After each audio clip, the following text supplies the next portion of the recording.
Welcome to the Pick Six Podcast. It is the three amigos and me today, Evan Bland, with Sam McKewon, Tom Shatel, Dirk Chatelain, in studio to talk, well, about a reality that seems like it's changing all the time for Husker What, football. are you the fourth estate? I don't know. I'm just kind of trying to stay out of the way today. Fourth wheel? Yeah, sure. This is a tricycle, and I'm that spare tire. Okay. We're here to talk about a changing reality going on right now in Nebraska football. Coming off a win over Indiana, the Big Ten West is in shambles. Our pets' heads are falling off. Everything's going on. How are you guys doing today? What did you make of this weekend that just was in college football? Say what you want about this program over the last 10 years, and we've said a lot, but it is never boring. It changes tumultuously week to week, like in the most unpredictable ways. I mean, even though the last 56 weeks, dating back to the opener last year, it's crazy how much this program changes week to week. And the latest case was no exception. Nebraska appeared, I think, dead in the water 7 days ago, and here we are considering them as a possible contender in the Big Ten West. It's ludicrous, and yet it's real. It's a bit much. But notably today, so Mark Leipold's comments, you were there, Tom was there, Evan was there. The comments today, I think, had a purpose behind them, even though he was kind of freewheeling or whatever. I think they're all trying to realize, by God, we could actually have a job here if we could win some games. And the teams in front of us aren't that great. Mm-hmm. You know, like they're not half bad, but they're not half good either. And so, like, I think Whipple's comments today, and they were notable of the way that he talked. Like, I feel like I want to win more than these guys do, and I'm frustrated with their confidence. And I think they're trying to step on them a little bit and just see if they can step on them a little and they can win one more game, then all of a sudden that thing can start rolling downhill, because there is no team on this side, maybe other than Minnesota, that has a sort of internal confidence structure that's greater than Nebraska. Maybe Illinois.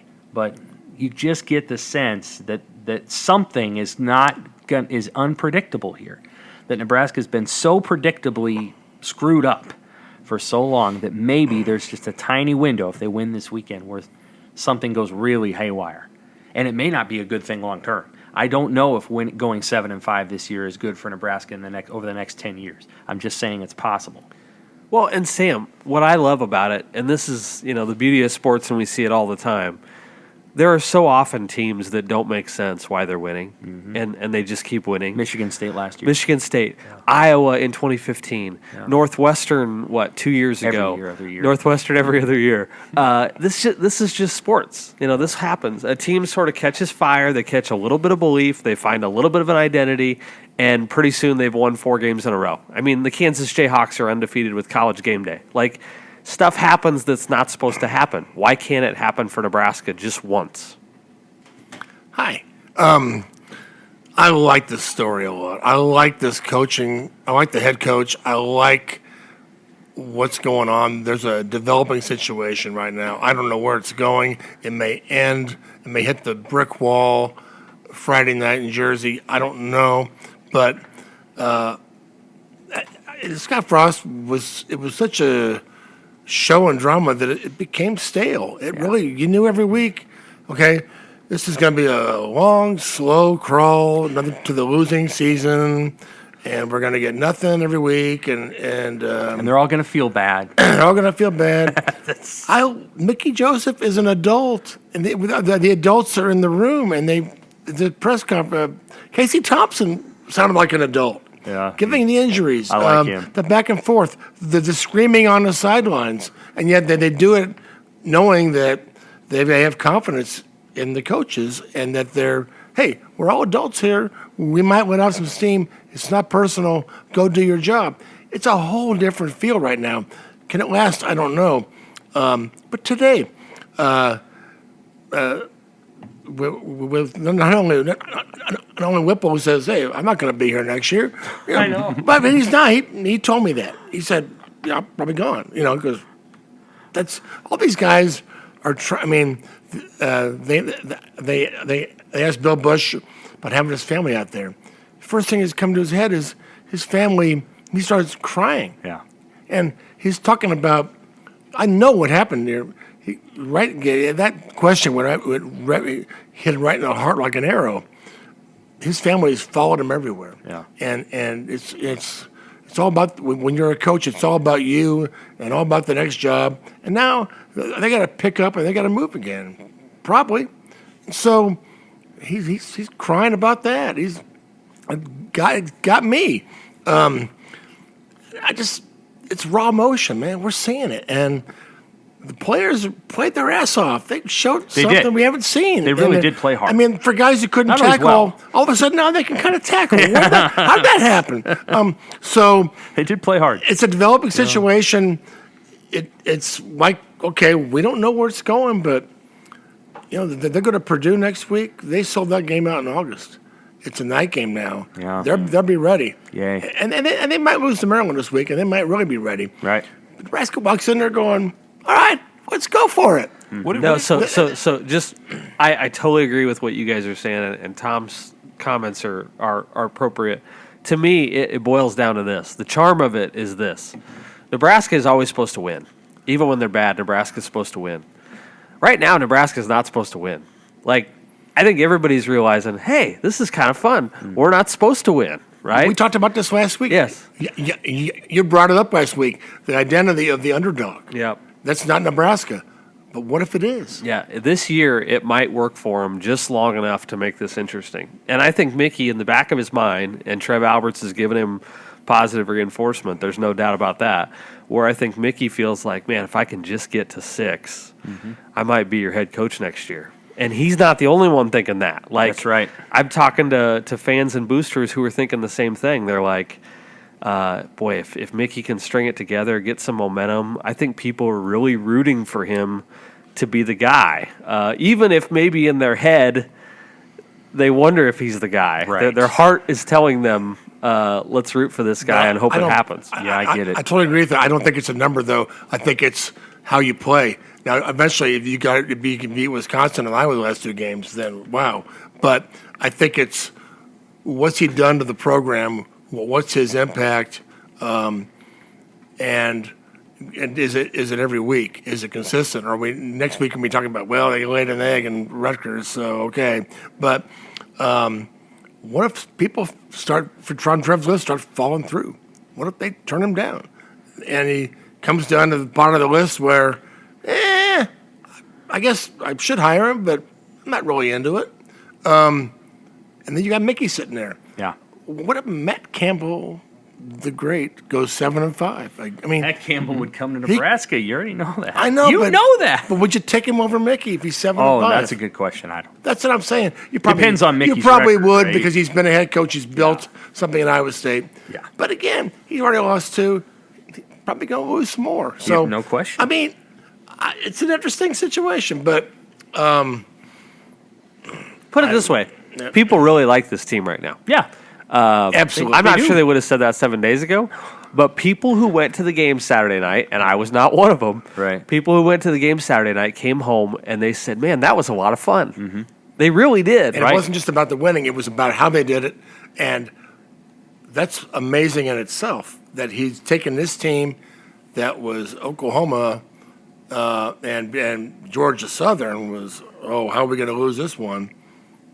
Now it's flipping. Right. Not all the way there yet, but wow, Yeah. what a start! What did you guys see, though, that was sustainable from that? Like, that was a team coming off a bye with a ton of emotion, with a Right. new defensive coordinator, simplified language. Like, that worked for 1 week at home against Indiana.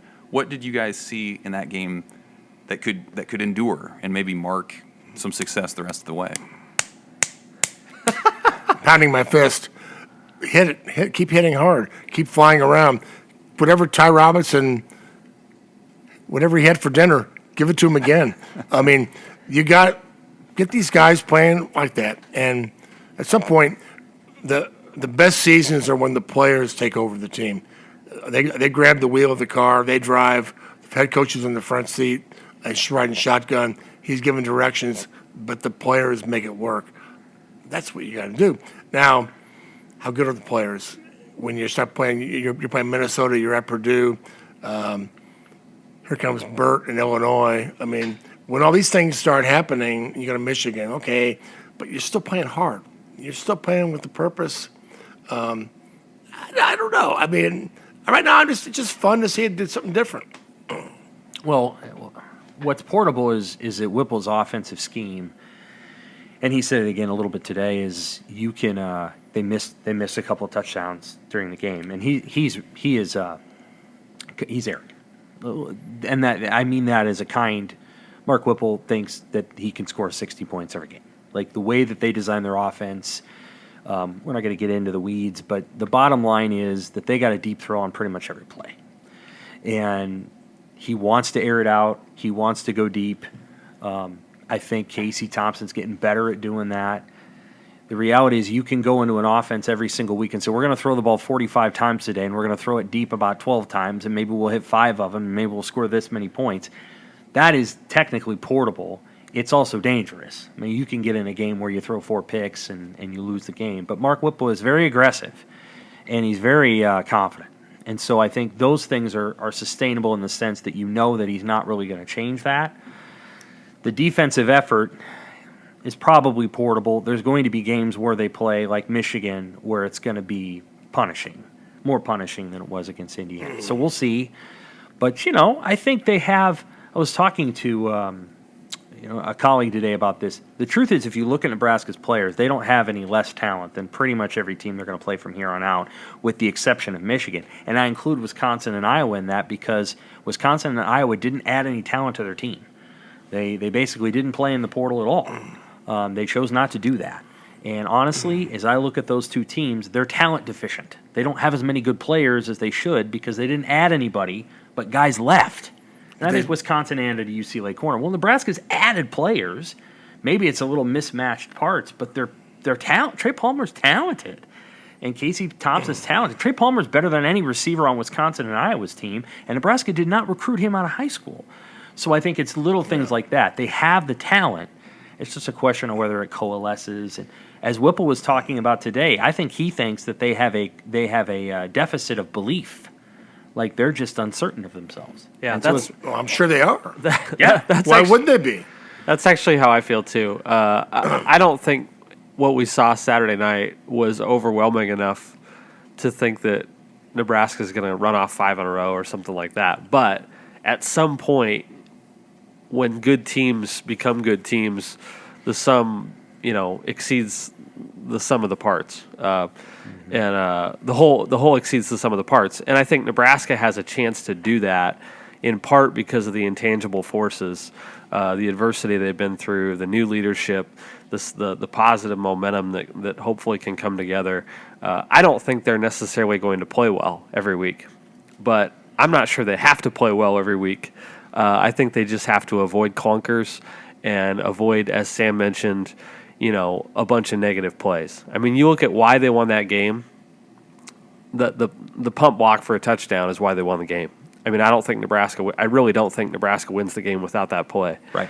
And if they can produce one of those every week, I mean, if Trey Palmer gives you 6 touchdowns from here to Thanksgiving, why not? It's not just that they won the game. It's that everybody had the same realization Saturday afternoon. Wow, everybody else sucks, right? That's it. It's that combination. Right. It's not that Nebraska beat Indiana. Right. It's really not. It's the AFC South. It's the AFC South That's what effect. the AFC South is. And that would Somebody's going to win that division. Maybe the AFC West is Right. great shakes as well. There's but, there's an 8-8 division champion out there. Yeah, in that's the what was NFL. so interesting about Saturday is that it came together. It was Nebraska showing life at the same time that everybody else was falling on their face. Iowa State almost won 2 divisional championships in the Big 12 North in the 2000s, and it wasn't because Iowa State was good. Well, Colorado won 2 of them, and Northwestern, the neither same one of thing. them were any good. Colorado went down and lost 70-3 to Texas, and I don't know if Nebraska wants to lose 70-3 to Ohio State, but I think that potential I exists. think they would. I think they'd love to try. And by the way, I think the block punt was big, but after the block punt and the touchdown, they were still tied at 21. So they still had to figure something They else needed out. to hit the And bomb. to me, look, you don't know which Purdue you're going to get. There's been a really bad Purdue out there that they've gone up from Minnesota. Minnesota surprised by they were a little flat. Anyway, everybody's got flaws, but can they get a pelt? That's to me would be the game changer for maybe Mickey, the conversation changer. Can he beat Minnesota at home? Can they rise up?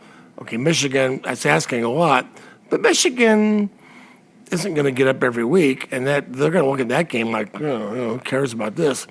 Can they beat Wisconsin and Iowa? Man, that didn't look like such a stretch, right? They played Iowa close the last 4 or 5 years, so it's not a stretch. I love this because it's something different. It's something there's hope that something fun might happen, and I don't know when or where, but I'm very interested in it. So that day plays out. The Big Ten West stinks. Nebraska wins, and then the next day, Wisconsin fires its head coach, who had won at more than a 70% clip. Yep. During his time at Wisconsin. Yeah. What did you guys make of that? And I know you tweeted it out and got a lot of reaction on social media comparing that to the Frank Solich firing at Nebraska more so than the Bo Pelini. Maybe lay that one out as well, and why Wisconsin, which doesn't do things like this, made a gamble in this way. Terrified of the Nebraska rebound, clearly, is what was happening there. Yeah. Feeling like, no. I Go ahead, Sam. No, go.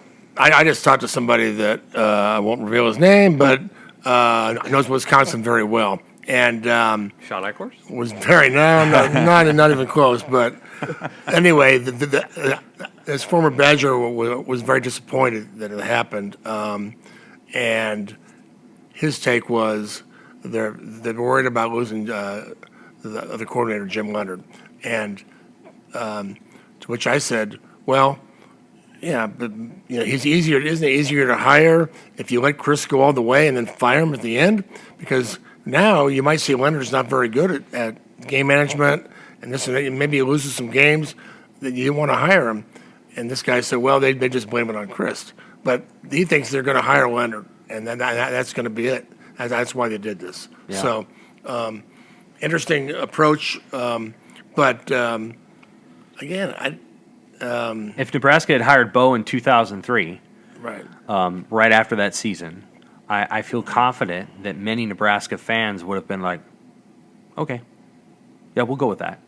But what they didn't like is what happened after Solich got fired and the embarrassment of the search.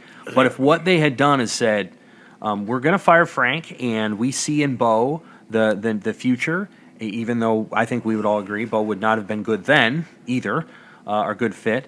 But if the Husker fans would have been like, well, yeah, that was the best thing about this team this year, and they would have accepted it. I don't think this is about Leipold. In fact, I'm starting to lean toward I think he might stay. I really do. Especially now that Wisconsin's in the mix. He arguably has two jobs he really likes, two places he really likes. Oh, I can't decide. I guess I'll stay. I think that's very easily could happen. Plus, I think he would, after 2 years, tough. But what would it take for Nebraska fans or for Nebraska to say, okay, our interim guy, who was one of us, he's our guy. I don't get the feeling that's quite like Wisconsin and Leonard. We have to have a Badger. We don't know how good he is, but we have to have him. Right. Nebraska's, I don't think Trev's not that way. No, and I think the bottom line for Mickey will just be wins, right? Like he's got to win enough games to make it palatable. Otherwise, people will look at it and go, well, they finished 4-8, and there needs to be a completely new vision. Maybe there's a sense that Mickey doesn't have a ton of experience head coaching. This is still a good coaching league. I want to go back to the fact that Chris was let go, and I think you're seeing more. The reaction to Chris being fired was very different than the reaction to Frank. When Frank was fired, it was almost like tearing a hole in the universe. What are you doing? Like it was national outrage. Yeah, it was. It was very strong. And Trev Alberts wasn't outraged, but at the time, but with Chris, I think there was almost like well, they did lose Illinois, and so like there was this sense in the industry now that you just don't get as much time as you used to. I remember Mark Richt basically being fired / resigning about 5 years ago from Miami, not Georgia. I mean, Georgia, things had kind of run its course, and they got better with Kirby Smart, but at Miami. And Miami hasn't been anywhere near as good before or after when Richt was there. And they've kept shuffling through coaches. The guy they got there now is supposed to be the big answer, and they lost badly to Middle Tennessee State. I think there's just a real impatience today because of the amount of money involved, which seems counterintuitive, but there's so much money involved that the people who have the money want an immediate return on their investment. And even though Mel Tucker's got this giant contract, I guarantee you the person who's bankrolling that contract, which is a single donor, isn't going to put up with 2 losing seasons in a row. Mel Tucker's going to go 4-8 this year. He better not go 4-8 next year. There's just you've compressed this space. And the other thing that's happened is NIL and transfer portal. And I think what I would say of Chris, and we will learn more, I think, as time goes on about why he agreed to a smaller buyout. If you're not willing to do NIL and to do transfer portal, and at least give your team a fighting chance each year with its talent pool, you're going to fall behind. And I'm telling you, Iowa, if they lose 3 or 4 more games on the way out here, I could see Ferentz retiring. Mm-hmm. Like it's going to happen. You can't run a modern college football program and say we're just not going to take any transfers. That's not appropriate. And it obviously Iowa has no receivers. Their running backs are like 104 pounds. Their quarterbacks aren't very good, and they didn't replace any of them, and they had the free opportunity to do so. And the fact that Iowa didn't do that, and Wisconsin didn't really change their team, and they just sort of doubled down and let's put more money on the hard 8. It didn't work.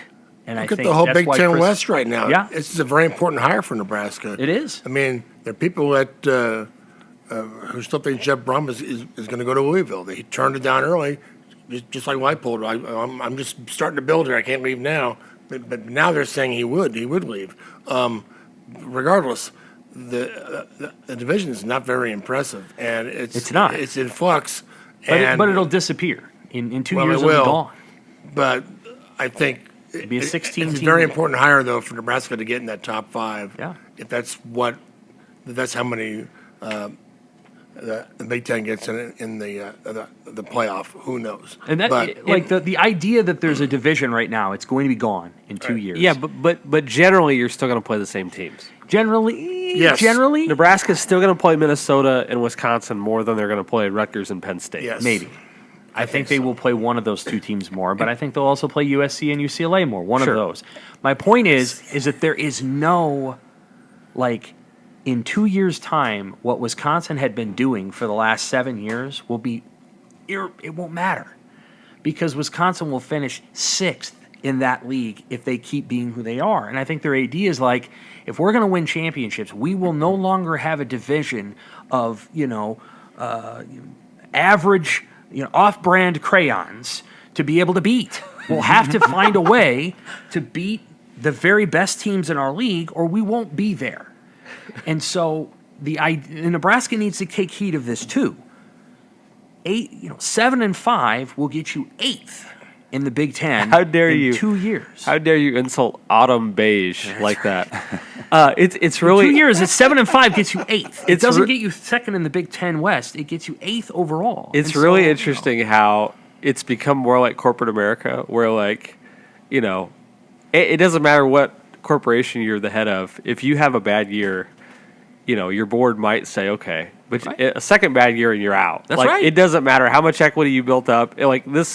This is becoming like the rest of America before our very eyes. It is, exactly. And it's is also corporate. fascinating to me that the situations like this that people used to mock and laugh at, that writers and fans and analysts, look at them, they're firing their coach again, look at all that instability. Now everybody's doing it. Everybody's doing it. Everybody's just decided, well, whatever. So Nebraska was ahead There's of the curve. 4 superpowers. Was Nebraska ahead of the curve? I don't know. I mean, at the end of the day, in Nebraska is 2003. such a crappy situation, Evan. They're in such a crappy situation with Frost that they had to get out of it. There was, I think they pressured Riley out too quickly. I've said that before. But with Frost, they probably waited too long. They were worried about losing Frost. Yeah, I mean, they waited too long. To your on point, Frost, Sam, honestly. Michigan was going to fire Jim Harbaugh They were. in if he would have gotten off to a bad start last year. Right. I mean, Yeah, they were 6 they were. bad games away from firing Harbaugh.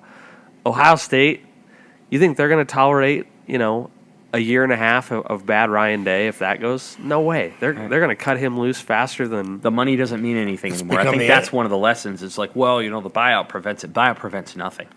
There are very wealthy people out there who are willing to buy out almost any coach to But make the them. fascinating part is how stability has no value anymore. Right. Like, you used to say, well, money's one thing, but what are we going to sacrifice in terms of roster continuity and staff continuity and, like, the idea of actually establishing a program and the value of that, what Iowa, frankly, epitomizes. Iowa has. That has no value anymore because of the portal, because of Yes. how quickly kids develop, because of personal training at age 14 and how kids max out at age 18, and like it's just you can't sit back. And as much as I love to romanticize it, the idea of a 4-year guy, stepping onto the field as a redshirt junior, when he's only played kickoff and suddenly he's a man at middle linebacker, that doesn't exist anymore, as much as I hate to admit it. And programs have just said, there is no value in continuity. We're just gonna do what everybody else is doing. We're gonna be the NFL. It's the NFL. And it's become pro football, and you've got free agency period now. You've got coaches get firing after. Yeah. So The thing that frustrates me and will for a while about Frost is you just think about the amount of effort. Again, I'm not using PJ Fleck as a potential candidate in Nebraska, but the amount of effort and constant presence and effort he has in building that program. The amount of effort that Brett Bielema puts into everything. His press conferences are 35 minutes long, all those things. And you just think, Nebraska did not have a guy that was putting everything into it all the time. And they deserve that player. Now, that coach. If that's Mickey Joseph, great. If it's somebody else, great. And then on top of having to put everything that you have into it, pour yourself into it, there's also additional things at Nebraska you got to be about that are hopefully discarded. And Hopefully discarded going forward, that you don't have to be a part of. You don't have to stand behind a 160-man roster if you think a 120-man roster is sufficient. And I felt I felt a lot of what you guys are talking about in Lawrence last weekend, going down and watching Kansas State and Iowa State and Kansas, and it felt strangely quaint. I mean, it's like, oh, these coaches are over here making $4 million a year, and hey, there are like 7 media people meeting with each of these head coaches afterwards, and like the fans showed up, and it felt like a spring game until like 20 minutes before kickoff, and like I can understand why they would stay and not take the $8 million or the $9 million or whatever that Nebraska or Wisconsin would throw at them, and just have a little job security. Matt feel Campbell's like- not going anywhere. I feel like I'm listening to myself, coming back from Orlando, Florida in November of 2017. I mean, I had the exact We same sent response. like 9 people to Orlando, didn't we? Well, Lee, I was you, Chris, I was the first him. one, but I went down and I watched. It was the weekend that Nebraska got waxed at Minnesota. They gave up an opening kickoff return, and I was watching it on my iPhone in the stands at UCF, and Frost beats UConn by 40 points, and nobody here believed that he was genuinely struggling with the idea of whether to stay or not, and yet it was so obvious to me the advantages of staying, because like you just said, Evan, when you find a good situation, it's hard to change it. And Frost, I'm sure, regrets leaving. How could you not? But Leipold's going to have that same thought here in the next 2 months. Like, man, they love me here. I could probably be the head coach here for 5 years, and nobody's going to say a word to me if we go 6-6. Like, it's hard to leave when people are happy. People knew what they knew about him was that he was next door neighbors to Bill Self. That he would come up. It's unbelievable the post game they have compared to Nebraska when you've got like 40 people in the weight room. You sit in these little theater seats, and typically it's like 4 guys passing a microphone between each other. And then Leipold chats with them afterwards. He's not whisked away by an AD. You can chat and be real. And like, I get it. Like why you would stay even if you did double your salary. It was a totally it's different amazing. world. And I used to cover those kind of teams, Evan, and it is different, way different. The whole feel, the expectations. You're not constantly writing stories about. Now, back then, Missouri, KU, and K-State fired a guy every 4 years, but they didn't really need to. Just kind of like everything was what you're saying. I think today you can make money at those places, and you're on TV. KU's getting ESPN this week. I mean, you don't need to come. What does Nebraska give you that KU doesn't have? Well, TCU. And I think they're underdogs. But I'm saying, yes, Nebraska has certain advantages, but a lot of guys don't crave that like they used to. They don't have to. And you know what? Sometimes the dream changes. The older you get, you don't. I used to want that. No, I want this. That happens a lot. It's like you have to be real at a place where it's harder to do it because of all the other stuff. It's easy to be real coaching a high school team or a small college team, but when you have so many other obligations and there's so much more, you're talking about the morality of the state, you're talking about millions of dollars. Like, it's just, it takes a special, uniquely skilled person to handle that, I think, beyond just the football stuff. It takes somebody who kind of loves it. It's going to take someone who really actually wants to embrace the whole, the bigness of it. And if they're able to do that, then I think it'll help. This is a tangent, but Sam, knowing Bo's personality, it never surprised me that he had an aversion for all of these things that you're talking about. Mm-hmm. He didn't want to talk to anybody. He didn't want to, he had his close circle of guys. It surprised me that Scott became like that to the degree that he was. What is it, Nebraska that does it to these guys, or is it that those guys are kind of the way they are when they come here, and then Nebraska sort of solidifies that personality characteristic that makes them averse from wanting to represent the program and sell the program 365 days a year? I think for some of those guys, and this is just my opinion, it is a misread of Tom Osborne's personality. Because I think to some degree, and there are people, everyone here has talked to Coach Osborne. Tom's probably done it the most, certainly done it the most.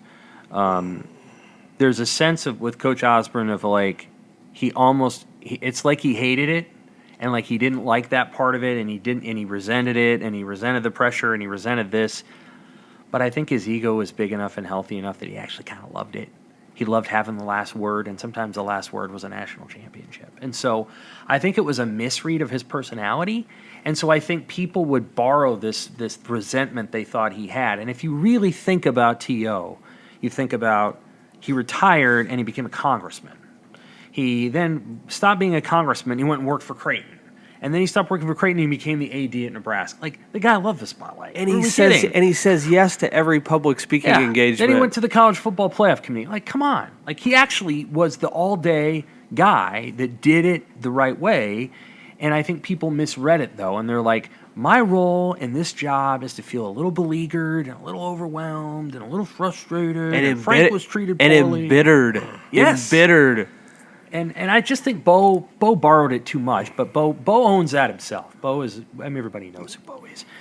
Scott, I think, just took it on too much, and I think he was kind of a squinty. Well, why are we doing this? He was that way from his opening press conference. Oh yeah, warning people not to talk to his parents. I'm going to lose it on all you guys. At his opening press conference, he thought his folks were going to get like 10 phone calls a day or something like that. I don't know how he got that impression, but I think it was a misread on his part. And anyway, you're right about Tom.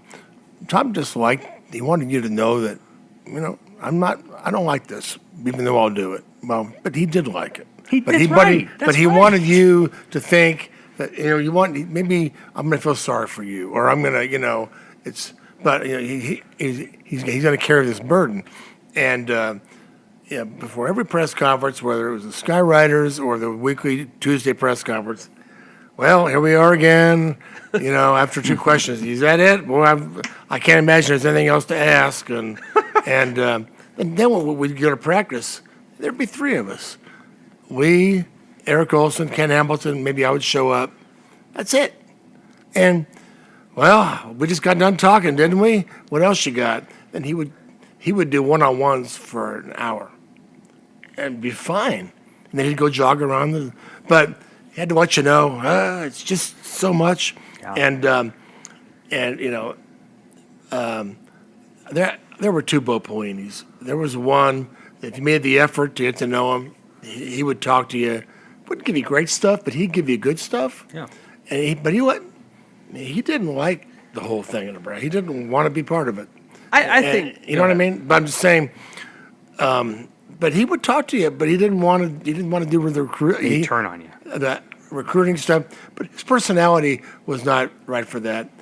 And to be honest, Scott has always kind of had an awkward personality. Sure.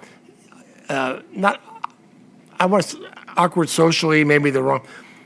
Hard to have a conversation with him, just off to the side. And I think he tried to do it differently. He tried to tell a couple of jokes one time, and then he tried to. When he first showed up, he talked probably too much, said too much, and it came back to bite him. So he started not talking at all. So, but the guy who handled it was Mike Riley. Whatever. And there are people who didn't like him for that. Let's be honest. But he was not overwhelmed by it no. at all. Not that part. And he came from Oregon State where they had nothing. Right. So it just But there's a group of people who feel like they have to be in the inner circle of Nebraska football. Right. And if they're not in the inner circle, then they have a problem with the coach. And they do. They just do. And Mike didn't have them in the inner circle, so they had a problem with it. And whoever the next coach is going to be, you've got to work through that. It's got to be like, hey, you know what? And I think Trev will do a better job of saying, leave the coach alone. You want to be in the inner circle? You can be in my inner circle. Leave him alone. He needs to win games. There's been too much of this, Scott, come here. You're going to be in this club. I think Scott was overwhelmed by it. Yeah, I actually think that the perception is, and this annoys me, the perception is that the media spotlight is so bright that a head coach at Nebraska struggles with that. I don't think that's what it is at all. I don't. I Okay, agree. and I think agree with you. I think the media is partially guilty for creating that representation. Sometimes I this idea that the media wants to write a story every day. Well, you know what? That happens at Alabama, at LSU, at Georgia, at USC. Like, go down the list. Oklahoma, those coaches handle it fine. But what you just alluded to, I think, affected Scott more than I expected it to, and I think more than he expected it to, which is just everybody wanted to be close, like former players and regents and boosters and the guy on the street. Like Scott walked down the street and everybody lit up. Politicians. And wanted to come shake his hand and invite him over for dinner. And Bo didn't handle that well. Scott didn't handle that well. But why is that unique to Nebraska? What? It's not.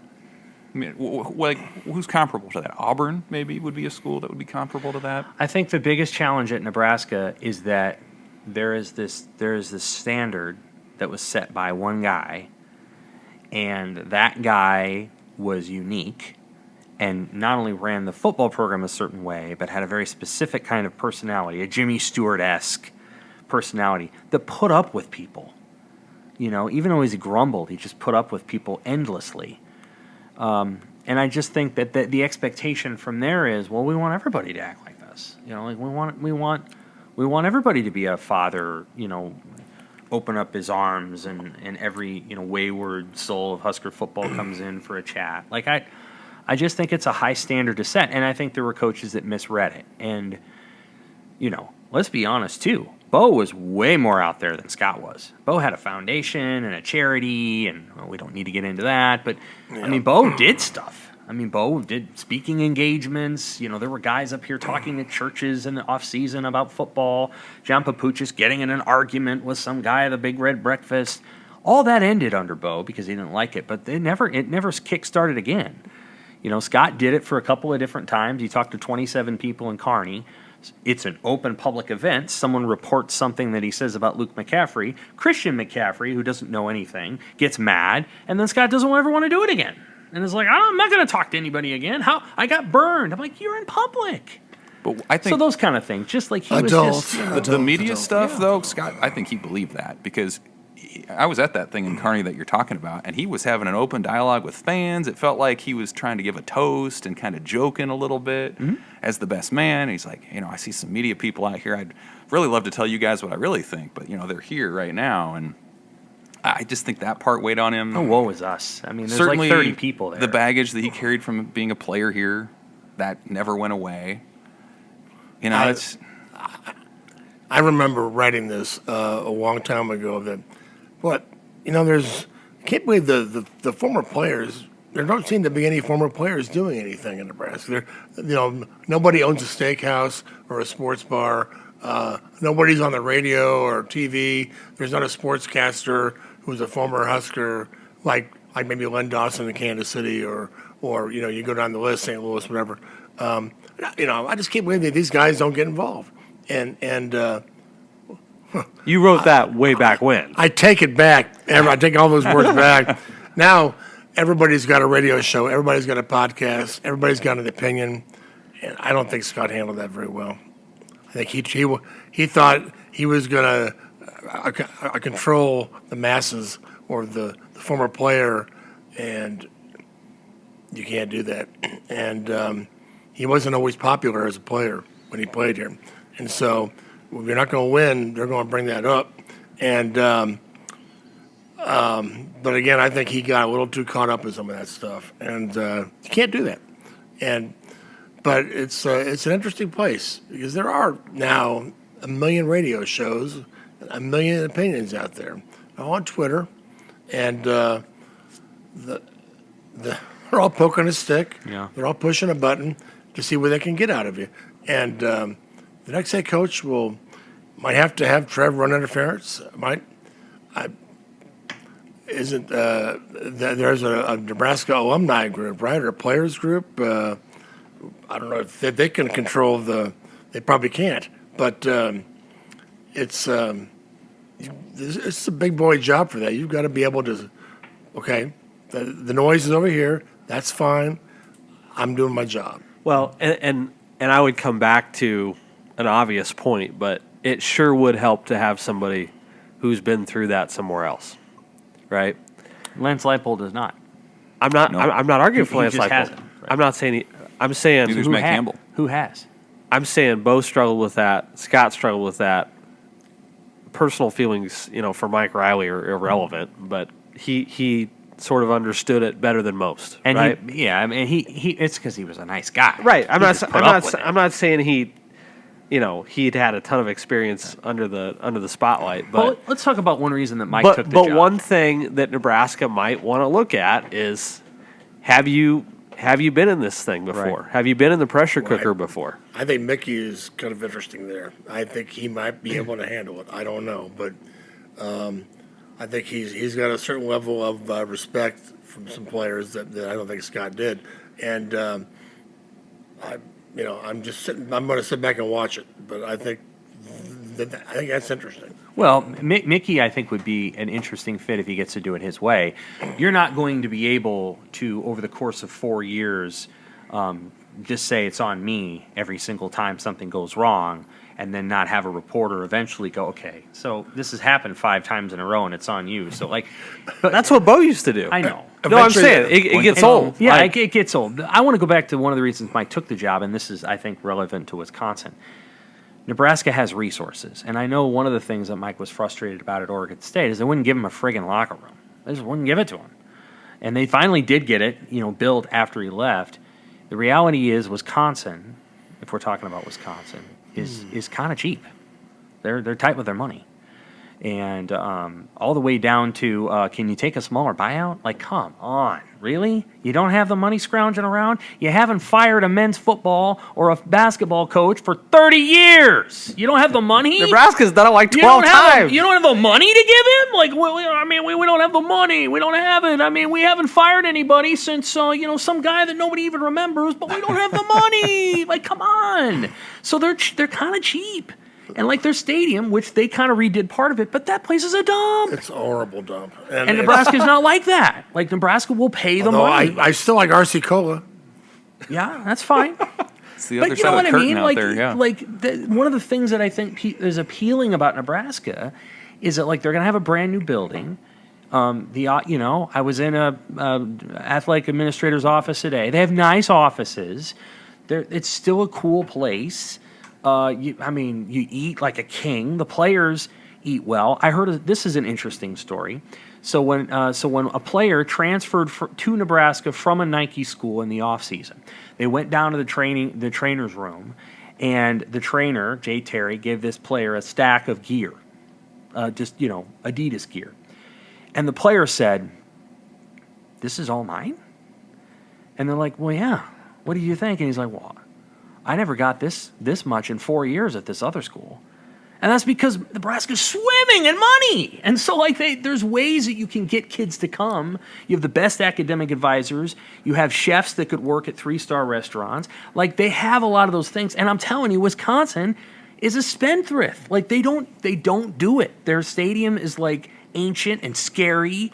And a place it's like the bad part of town at night. You would never walk in there. It was East Germany 30 years ago. Yeah. Well, East Germany was Rutgers a couple of years ago. Yeah, because you might run into a drunk Badger fan. That's what you might run into. Well, into. you did. That's right. You had somebody buzz you there on the street that time in 2011. But you know what, Sam? That culture is established. I didn't have a beer. That culture is established. Yeah. When you have a successful head coach who becomes an athletic director. That's right. Who decides that, hey, this isn't about... I'm doing it with less. Right. But you know what's another school that's cheap is Florida State. Up until the last couple of years, they didn't even have an indoor Osborne facility. would have preferred it that way had he been AD forever. They were just cheap. Did you notice the little nugget Mark Whipple dropped today, though, saying another challenge with these guys has been being overprivileged? Yes! How about him The saying that? most notable comment that was made, and again, I understand that it's controversial because player welfare does matter. Yes, it does. But he was saying that relative to how other schools treat their players. And when you talk about Wisconsin and scrounging things, that's not the worst thing in the world to have your players experience that. That sort of translates on. We've been talking about this forever, and Sam has hit it in post-game, game stories forever. This idea that it started under Bo. The food truck outside the losing locker room where Nebraska walks out to a 5-course meal, after losing 52-17. The cookies at Purdue in 2015.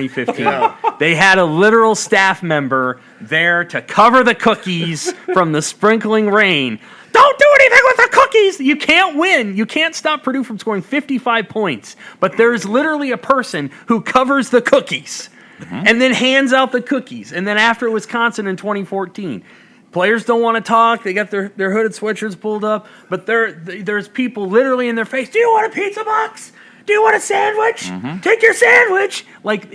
It's unbelievable how well they're treated. And again, player welfare matters. But Whipple was referring to that in comparison to what he saw at Pittsburgh. And I'm just saying that the stack of gear that the player got was 4 times the size he got in 4 years somewhere else. Now, there's an advantage in that for coaches, and that they know that the athletes are going to be well taken care of. Now they just need to get a coach in there that's willing to do all of this stuff. And I do think that part of the issue with Frost is he was about 85%. And then the last 15% was just sort of, I don't know, he just winged it. And you can't wing that 15. They need Shaka Smart. Remember that story from last year? No, I don't. Oh, my God. After Creighton beat Marquette. After Creighton beat Marquette last year, Marquette had the lead the whole game, losing the last minute. Shaka Smart's pissed. We get back from the interviews in the media room at the Chi Health Center. There is this giant tray of giant Dairy Queen Blizzards. I mean, and these people from Creighton are going, "Wow, who did this?" Everybody's grabbing a giant Blizzard. I'm going, I don't know. No, I didn't get one. But the Marquette writer came in and saw these guys eating Blizzards and goes, "Oh, so that's where they went." He goes, I said, "What are you talking about?" "Oh, this was the Marquette. This was our post-game meal, and Shaka sent it down here. He said, nobody's getting anything. No Blizzards! You don't get your ice cream. You choked, you lost, you don't get your ice cream." Ice cream. That's what Nebraska needs. They need Shaka Smart. In charge of the Chick-fil-A wagon. No, it's at Nebraska for it's all packaging. It's no substance, and unfortunately, it's a good point. The post-game Chick-fil-A has been part of that. Now the thing that the volleyball team has. So again, the volleyball team is well treated too. I mean, they are, but sure. What they have is internal pressure. Like if you don't perform up to standards, and people can argue whether John Cook should be like this or not, but John Cook recruits for you. So if you're not going to be any good, well then you can find another school. And I'm conflicted about that. I mean, we've talked about this as it related to Kalen Meyer. you recruit an in-state kid, and they don't. I'm going to recruit somebody over you. I don't the- love it, but you like the sausage, you don't want to know how it's made. right. So, but they win, and I think the reason they win is because they have an internal competition engine that keeps things fresh and interesting. But that's Alabama. I mean, That is Alabama. That's how Saban does it, right? That's it's how like, Nebraska volleyball operates. we're going to make you great because we're going to surround people with people who are also great, and you can beat them out or you won't play. And that's if you can get to that level, that's a pretty good motivator. He made a line. I think this was last year. He's like, we're working on the NIL. We're pretty good at the NFL, which is a great point. Yeah. Like their NIL program is going to the league. Yeah, Who said that? Saban. He's like, we're not going to have the same kind of NIL program as Texas A&M, Yeah, but we're just going to send everybody to the NFL, and that's a pretty good program in and of All itself. this stuff is going to chase him out. It's going to chase Ferentz out eventually, too. I agree. I think don't know he's- when, but I think it's coming. I think he's going to retire at the end of the year. This year? Yeah, But they're going to go 6-6, and I think he's either going to have to let go of his son, or he's going to have to, walk away. well, You can't keep doing Iowa fans have to be going, wait a minute, all these people are firing coaches, and I know that they love their guy, but they don't. There's a lot of criticism over there too. I respect the heck out of him as a Absolutely. football mind. I don't agree with the way that he ran his program for the last 10 years. Clearly, there were issues with his strength coach and other things. But the way that he manages a football game, you have to have a lot of respect for that. The problem is he has a situation where his offensive coordinator is someone who's not qualified for that role and isn't qualified to coach quarterbacks, and it shows. They had Greg Davis a long time ago, so he's always had issues with Well, offensive but Greg Davis coordinators. was qualified. He coached Vince Young. His son has Well, never coached a quarterback. He yeah. isn't a quarterback. I don't think it was Greg Davis. But No, yeah. I agree. It was the offensive coordinator was Vince Young. What's But interesting? I understand what you're saying. yeah, Yeah.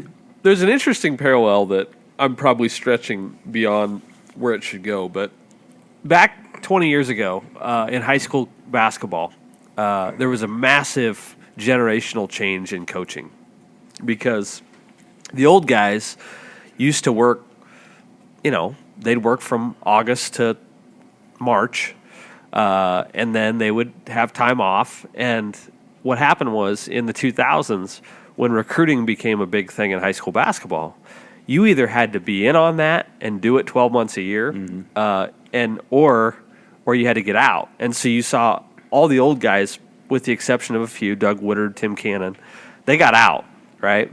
And they were replaced by a bunch of young, energetic guys who didn't mind going to 8th grade basketball games.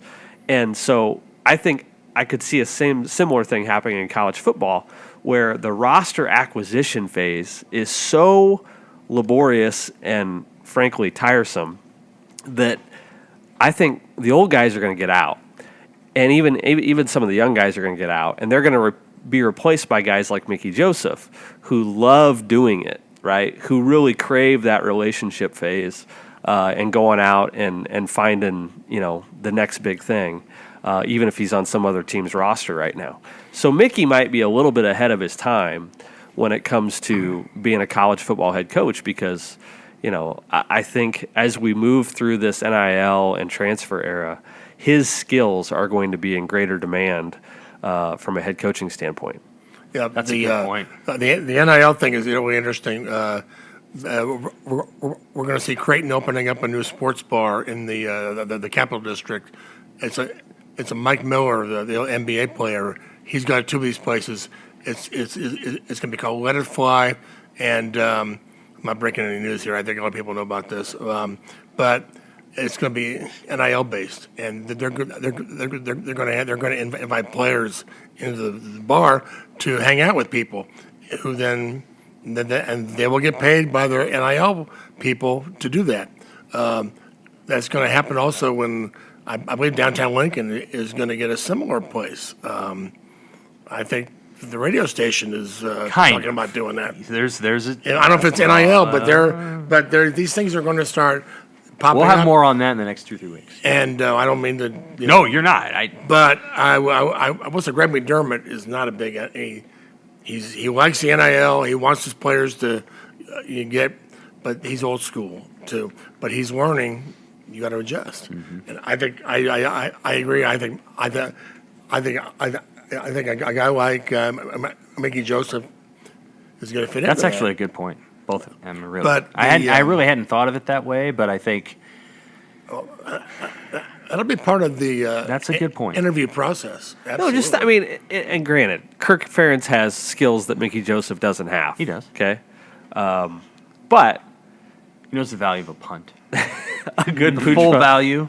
of a 4th and 4, 38-yard line, pin him inside the 8. Yeah.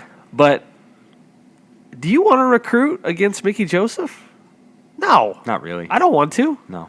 And that doesn't mean that he's got all the skills necessary to be a head coach, but I just think that as the roster stuff changes and how you acquire talent changes, I think guys like that who really are relationship builders, specifically with the credibility that Mickey has, I think it's always been a critical component of being an assistant coach, a good assistant coach. I think it's going to be a bigger deal in head coaching circles.